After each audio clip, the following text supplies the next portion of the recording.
प्रधानमंत्री की डिग्री का मामला जब से सामने आया है, पूरी की पूरी भारतीय जनता पार्टी बौखला गई है। सारे मंत्री, सारे प्रवक्ता, सारी की सारी भारतीय जनता पार्टी अपने प्रधानमंत्री के फर्जी डिग्री को सही साबित करने में जुट गई है। और मैं इसको फर्जी डिग्री क्यों कह रहा हूं? इसलिए कह रहा हूं कि प्रधानमंत्री जी ने जो डिग्री सार्वजनिक की है, प्रधानमंत्री जी की जो डिग्री गृह मंत्री अमित शाह जी के द्वारा प्रेस कॉन्फ्रेंस में दिखाई गई है, वो डिग्री अपने आप में कई सवाल खड़े करती है।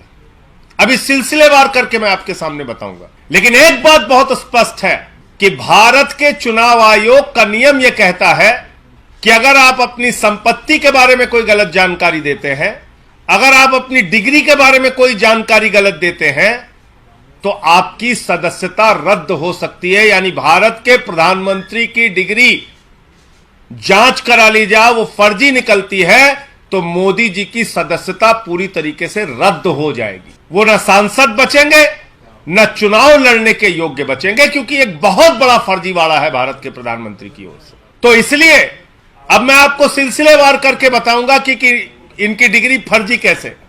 नंबर एक, ये वो डिग्री है जो गृह मंत्री अमित शाह ने प्रेस कॉन्फ्रेंस करके दिखाई थी और कहा था कि प्रधानमंत्री की मास्टर डिग्री यह है। गुजरात विश्वविद्यालय से उन्होंने मास्टर ऑफ आर्ट्स किया है। अब इस डिग्री में देखिए आप, नकल के लिए भी अकल चाहिए होती है, लेकिन इस नकल में अकल का इस्तेमाल नहीं किया गया। यहां पर यूनिवर्सिटी लिखा हुआ है और यूनिवर्सिटी की स्पेलिंग में विक्ट्री का वी जो आता है, उसके इस्तेमाल की जगह बैट का भी इस्तेमाल किया गया है। यह हो गया यूनिवर्सिटी। तो हमारे मोदी जी यूनिवर्सिटी से पढ़ाई किए हुए हैं। और इसी सर्टिफिकेट में एक जगह और यूनिवर्सिटी लिखा हुआ है, नीचे उसकी अंग्रेजी ठीक लिखी हुई है। यहां बी आ गया, यहां पे विक्ट्री का वी आ गया। ये देखिए आप, इसी सर्टिफिकेट की बात कर रहे हो जो गृह मंत्री जी ने दिखाई। दूसरा, मास्टर ऑफ आर्ट्स जिस फॉन्ट के अंदर लिखा गया है, जिस फॉन्ट में, यानी कि जिस लिपि शैली में मास्टर ऑफ आर्ट्स लिखा गया है, इस लिपि शैली की शुरुआत 1992 में हुई है। यह फॉन्ट, यह लिपि शैली, मास्टर ऑफ आर्ट्स जिसमें लिखा गया है, यह लिपि शैली आई है, यह फॉन्ट आया है 1992 में। और प्रधानमंत्री जी का क्या दावा है कि उन्होंने 1983 में ही एमए पास कर लिया था। यह है दूसरा सवाल। अब तीसरा सवाल और सबसे बड़ा सवाल यह है प्रधानमंत्री जी का। मैं स्कूली शिक्षा गांव में किया, और जैसा मैडम बता रही थी ना कि अपनी शिक्षा के कारण आदमी आगे नहीं बढ़ता, तो मेरी शिक्षा ही नहीं हुई। तो ये प्रधानमंत्री जी का वक्तव्य है, मेरा नहीं, माफ कीजिएगा। यह किसका वक्तव्य है? भारत के प्रधानमंत्री आदरणीय नरेंद्र मोदी जी का वक्तव्य है, मुख्यमंत्री गुजरात बनने के बाद। आज मेरा सिर्फ एक सवाल है मीडिया के माध्यम से, और भारतीय जनता पार्टी के किसी भी नेता में अगर साहस और हिम्मत है तो जाकर प्रधानमंत्री जी से इस सवाल का जवाब पूछ के बता दीजिए। सवाल क्या है?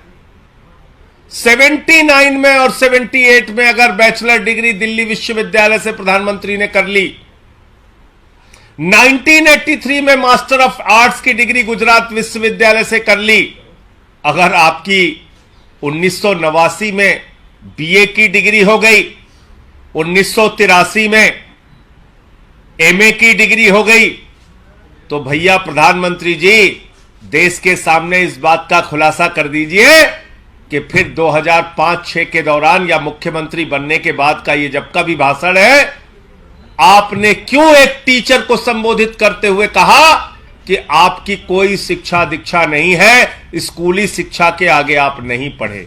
ये तो आपका बयान है, मेरा बयान नहीं है। ये बयान तो आपने दिया है प्रधानमंत्री जी, ये बयान आपका है, मेरा बयान नहीं है। मैं स्कूली शिक्षा गांव में किया, और जैसा मैडम बता रही थी ना कि अपनी शिक्षा के कारण आदमी आगे नहीं बढ़ता, तो मेरी शिक्षा ही नहीं हुई। मेरी शिक्षा ही नहीं हुई, ये नरेंद्र मोदी जी गुजरात के मुख्यमंत्री बनने के बाद कह रहे हैं एक टीचर को संबोधित करते हुए। तो भैया जब आपने 79 में बीए कर लिया, 83 में एमए कर लिया, फिर 2005-6 में आप क्यों झूठ बोल रहे हैं? इसका मतलब ये सच बोल रहे थे मुख्यमंत्री रहते हुए, जो उन्होंने कहा वो सच था, वो सच था। उसके पहले के जो उनके डिग्री के खुलासे हैं वो झूठे हैं, गलत हैं। और इसी तरीके से उन्होंने यूनिवर्सिटी से पढ़ाई की है, इंटायर पॉलिटिकल साइंस में यूनिवर्सिटी से पढ़ के आए हैं मोदी जी। तो इसलिए गुजरात हाई कोर्ट का जो फैसला आया वो अपने आप में बड़ा ही चौंकाने वाला है, हास्यास्पद है कि सीआईसी ने ऑर्डर दिया था डिग्री दिखाने के लिए, गुजरात का विश्वविद्यालय गया हाई कोर्ट में कि डिग्री ना दिखाई जाए, और गुजरात के हाई कोर्ट ने जुर्माना कर दिया अरविंद केजरीवाल जी के ऊपर, जिसका कोई लेना देना नहीं, वो गए भी नहीं अपील में। तो इसका मतलब दाल में काला नहीं, पूरी की पूरी दाल काली है। और नकल के लिए भी अकल चाहिए, उस अकल का भी इस्तेमाल यह डिग्री दिखाते समय नहीं किया गया है। और बीजेपी की सारी लीडरशिप और स्वयं प्रधानमंत्री जी जवाब दें कि 79 में अगर आपने बीए किया, 83 में आपने एमए किया, तो 2005-6 में आपने क्यों कहा कि आपने कोई शिक्षा स्कूली शिक्षा के बाद नहीं की है? अर्थात या तो आपकी डिग्री फर्जी है या आपका बयान झूठा है, दो में से एक ही बात हो सकती है। आपका कोई प्रश्न हो आप पूछ सकते हैं। आप लोग सवाल उठा रहे हैं, बीजेपी का लगातार बीजेपी के लोग कह रहे हैं कि ये सवाल इसलिए उठाए जा रहे हैं क्योंकि जो भ्रष्टाचार के मामले में ध्यान रखाया जा सके।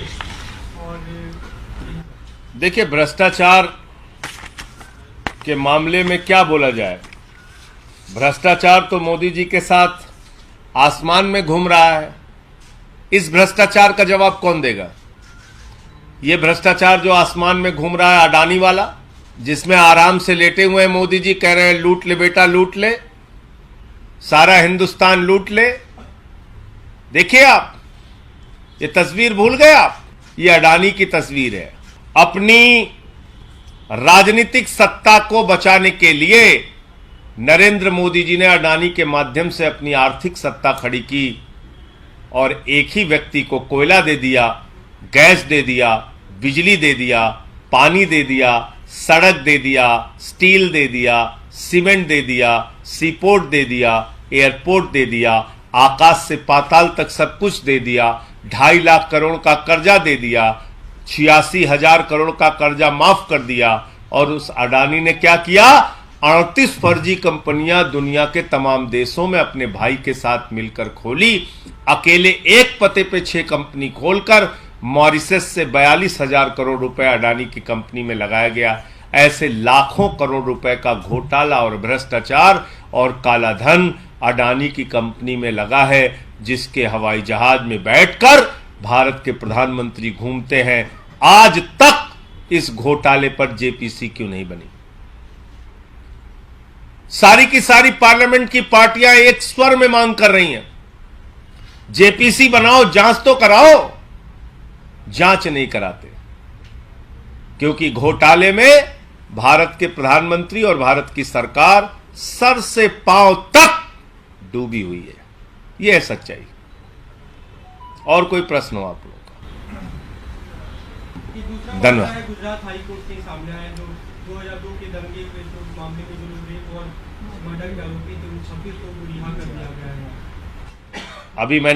आप अभी इस प्रेस कॉन्फ्रेंस में जानकारी दे रहे हैं, मुझे इस पूरे घटना की जानकारी नहीं है, लेकिन मेरा अपना ये मानना है, नफरत की राजनीति, दंगे फसाद की राजनीति, गुंडागर्दी की राजनीति, समाज को तोड़ने की राजनीति इस देश को विखंडित करेगी और ऐसा करने वाले के खिलाफ सख्त से सख्त सजा होनी चाहिए। पश्चिम बंगाल और बिहार में कुछ जगह हिंसा हुई है। उस हिंसा की कुछ तस्वीरें हम लोगों ने देखी। पहली बात तो भगवान श्री राम की मर्यादा के विपरीत, उनका जो जीवन चरित्र था उसके विपरीत जाकर अगर हम रामनवमी के जुलूस में राष्ट्रपिता महात्मा गांधी के हत्यारे गोडसे की फोटो लेके घूमेंगे, तो फिर ये बहुत बड़ा सवाल है हमारी व्यवस्था के ऊपर कि आखिर राष्ट्रपिता